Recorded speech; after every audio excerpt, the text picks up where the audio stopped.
तो स्वागत है आपका हमारे चैनल स्टडी विद सिंघम पर।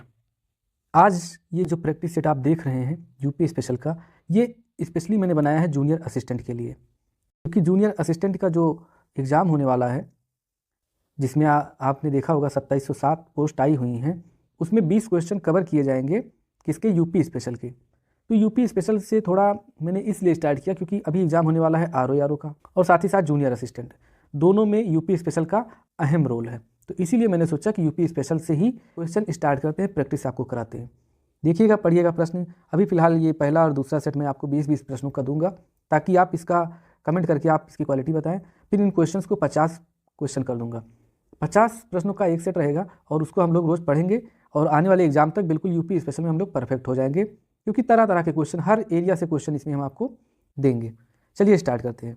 जो सबसे एक इजी लेवल का क्वेश्चन मैं बता रहा हूँ कि वो ये है कि विधानसभा का कार्यकाल कितने वर्ष का होता है। आपको लग रहा होगा कि इजी लेवल है, लेकिन बहुत से उनको ये नहीं पता है कि विधानसभा और विधान परिषद के कार्यकाल में अंतर होता है। विधानसभा को विघटित किया जा सकता है, विधान परिषद को किन किन परिस्थितियों में विघटित किया जा सकता है, कौन कर सकता है उसका विघटन, और उनके विधान परिषद का कार्यकाल कितना होता है और विधान परिषद के सदस्यों का कार्यकाल कितना होता है। इस प्रश्न से मैं कुछ चीज़ों को समझाने का प्रयास करूँगा। जैसे कि विधानसभा का कार्यकाल पूछा है, तो इसका आपको उत्तर देना है 5 वर्ष। अगर वही आपको पूछा जाए कि विधान परिषद जो है प्रत्येक 6 वर्ष पर जो इनके सदस्यों का कार्यकाल होता है वो बदलते रहते हैं, तो इनके सदस्यों का चुनाव, विधान परिषद के सदस्यों का चुनाव कितना होता है, 6 वर्ष होता है। ठीक, और ये विधान परिषद को कौन विघटित कर सकता है, तो राज्यपाल की सिफारिश पर राष्ट्रपति कर सकता है। तो ये था विधान परिषद और विधानसभा के कार्यकाल के बारे में। आने वाले प्रश्नों में और हम जानेंगे, क्योंकि ये यूपी स्पेशल से है तो यूपी के बारे में अब जान लीजिए कि यूपी में विधानसभा की सीटें कितनी हैं। तो विधानसभा की सीटें 403 + 1 थी पहले, लेकिन अब हो गई हैं 403। एक जो था एंग्लो इंडियन, आपने नाम सुना होगा एंग्लो इंडियन के लिए सीट एक रिजर्व रहती थी, जिसको मनोनीत करता था राज्यपाल, हमारे राज्य का गवर्नर मनोनीत करता था। लेकिन ये 2019 में इस एक सीट जो यहाँ पे और एक सीट लोकसभा में जो राष्ट्रपति जो मनोनीत करता था वो हटा दिया गया, ये प्रावधान। क्योंकि ये इसलिए किया गया था कि अगर संसद को लगता है कि लोकसभा या फिर विधानसभा में जो एंग्लो इंडियन के समुदाय हैं उनका प्रतिनिधित्व पर्याप्त नहीं है, तो राष्ट्रपति लोकसभा में और जो विधानसभा में कौन, संबंधित राज्य का राज्यपाल एक सदस्य को अपनी तरफ से जो एंग्लो इंडियन हो उसको मनोनीत कर सकता है, कितने, एक मेंबर को। लेकिन अब उनका प्रतिनिधित्व आने लगा है, तो इसीलिए 2019 में एक अध्यादेश लाकर और ये चीज़ खत्म कर दी गई है। तो इसलिए अब टोटल विधानसभा की कुल कितनी सीटें बची हैं, 403। तो ये था पहला क्वेश्चन का पूरा विश्लेषण। लखनऊ शहर में स्थित छोटा इमामबाड़ा नामक इमारत का निर्माण कब और किसके द्वारा कराया गया था, तो ये कराया गया था मोहम्मद अली शाह द्वारा, और 1837 में कराया गया। दूसरा ऑप्शन जो सी ऑप्शन देख रहे हैं आप, इसमें देखिए 1785 नवाब आसिफुद्दौला, इन्होंने बड़े इमामबाड़ा का निर्माण कराया था, बड़ा इमामबाड़ा। नवाब वाजिद अली शाह, ये अवध के नवाब थे, और शाहजहां को तो आप जानते ही हैं, ताजमहल पूरा बनवा दिया। अगला प्रश्न है, मथुरा में स्थित कुसुम सरोवरी छतरी किसके द्वारा बनवाई गई थी, तो राजा सूरजमल के द्वारा बनवाई गई थी। चौथा प्रश्न, उत्तर प्रदेश का संपूर्ण क्षेत्रफल भारत के क्षेत्रफल का कितना प्रतिशत है, तो भारत के क्षेत्रफल का 7.3%। वही चीज़ की जो उत्तर प्रदेश का भौगोलिक क्षेत्रफल कितना है, तो ये है 240, ऑप्शन नंबर सी, 240,928 वर्ग किलोमीटर। आप ऐसे याद करना, वैसे डाटा आप भूल जाएंगे, 240,928 इतना। अब वर्ग किलोमीटर तो आप याद ही कर सकते हैं, क्योंकि एरिया पूछा, तो एरिया का जो मात्रक होता है वो किलोमीटर स्क्वायर होता है या वर्ग किलोमीटर होता है।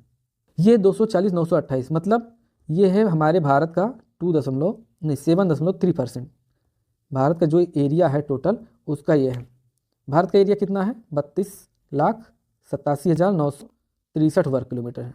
ऐसे ही है समथिंग, थोड़ा डाटा क्लियर कर लीजिएगा। अगला प्रश्न देखते हैं, उत्तर प्रदेश की निम्नलिखित इमारतों में से कौन सी फतेहपुर सीकरी में नहीं स्थित है। पंचमहल ये स्थित है, जहांगीर का महल ये नहीं स्थित है, ये स्थित है कहाँ पे, ये है आगरा में। मरियम का महल भी स्थित है, बीरबल का महल है। तो इसका आंसर क्या होगा, आंसर होगा इसका बी। अगला प्रश्न देखते हैं, उत्तर प्रदेश के मेरठ जिले में स्थित बरनावा का किला किस काल में बनवाया गया था, तो मेरठ क्षेत्र में महाभारत काल का ही पूरा ज़्यादातर मिलता है, तो वहाँ पे हस्तिनापुर उधर ही, कुरुक्षेत्र उधर से लगा हुआ ही है, तो ये सब क्या है, महाभारत काल से बनाया गया है, मतलब महाभारत काल का बनवाया गया है। कौन सा किला, बरनावा का किला। अगला प्रश्न देखते हैं, 14वीं शताब्दी में शर्की सुल्तानों द्वारा स्थापित शर्की किला प्रदेश में कहाँ पर स्थित है, तो शर्की जो राज्य स्थापित हुआ था वो जौनपुर में स्थापित हुआ था। तो सरकी किला जो है जौनपुर में है। तो यहीं पे है जौनपुर में अटाला मस्जिद है, अटाला मस्जिद जो सरकी शासकों द्वारा बनवाया गया था। अब ये इस पर भी विवाद चलिए सर्वेक्षण हो रहा है ये कि अटाला देवी मंदिर है कि अटाला मस्जिद है।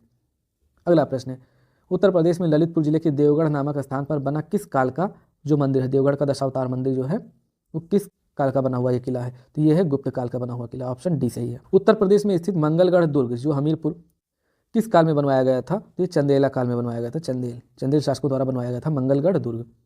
वाजिद अली शाह के समय में जिस इमारत में नर्तकियां रहा करती थी उसे किस नाम से पुकारा जाता था? तो उसे कहा जाता था परी खाना, क्योंकि नर्तकियां जो होती थी परी के समान होती, तो इसीलिए उनको क्या कहते थे? परी खाना, जहाँ पे वो रहती थी वो परी खाना कहते थे। झांसी जिले में स्थित बरावा सागर का किला कब और किसके द्वारा बनवाया गया था? तो ये 1785 में बनवाया गया था ओरछा नरेश उद्दत सिंह द्वारा, तो ऑप्शन इसका ए सही होगा। मथुरा में स्थित सती बुर्ज का निर्माण कब और किसके द्वारा करवाया गया था? तो ये करवाया गया था आमेर के राजा भगवान दास द्वारा, ऑप्शन सी सही। अहरौरा शिलालेख उत्तर प्रदेश के किस जिले में पाया गया है? तो बनारस में वाराणसी में पाया गया है। अगला प्रश्न देखते हैं, उत्तर प्रदेश के सारनाथ जो वाराणसी में है नामक स्थान पर किस सम्राट का अति महत्वपूर्ण स्तंभलेख स्थित है? तो सभी जानते हैं अशोक का वहाँ पे स्तंभलेख स्थित है। उत्तर प्रदेश के मथुरा नगर में किस शासक का स्तंभलेख स्थित है? तो मथुरा में है कनिष्क का अभिलेख स्थित है। उत्तर प्रदेश के मथुरा में स्थित कनिष्क द्वारा स्थापित स्तंभलेख किस लिपि में लिखा गया है? ये ब्राह्मी लिपि में लिखा गया है, ऑप्शन ये सही है। अगला प्रश्न देखते हैं, उत्तर प्रदेश का कौशाम्बी स्तंभलेख किस काल में प्रयाग में लाकर स्थापित किया गया था? तो ये मुगल काल में स्थापित किया गया था प्रयाग में। उत्तर प्रदेश के गोरखपुर जिले में सोगौरा नामक स्थान पर स्थित कांस्य लेख किस काल का है? तो ये है मौर्य काल का, ऑप्शन ए सही है। और इस टेस्ट का जो लास्ट प्रश्न है, उत्तर प्रदेश के गाजीपुर जिले में स्थित भितरी स्तंभलेख किस शासक द्वारा उत्कीर्ण कराया गया था? तो ये कराया गया था किसके द्वारा? अशोक के द्वारा। भितरी स्तंभलेख किसके द्वारा? अशोक के द्वारा उत्कीर्ण कराया गया था। तो 20 का जो आंसर हो जाएगा बी हो जाएगा। आंसर का है अशोक मौर्य काल के सम्राट कहे जाते हैं। सम्राट, सम्राट किसे कहते हैं? सम्राट और शासक में क्या अंतर है? जिनका एक छत्र राज हो, जो शासकों के भी ऊपर शासन करते हो, उन्हें कहते हैं सम्राट। और ऐसा किसने किया था? तो अशोक किए थे। तो अशोक जो मौर्य काल के सम्राट थे, इनके बारे में कहा जाता है कि ये सम्राट थे, क्योंकि इन्होंने कई शासकों के ऊपर भी अपना शासन किया था। तो ये थे जो यूपी स्पेशल से टॉप 20 प्रश्नों का ये सेट था। आप इसको प्रैक्टिस सेट कह सकते हैं। मैं इन प्रश्नों की संख्या को बढ़ाऊंगा आने वाले अगले टेस्ट सीरीज में, तो आप इसको लगाइए, लगातार जुड़े रहिए हमारे चैनल से और हमारे चैनल को सब्सक्राइब भी कीजिए।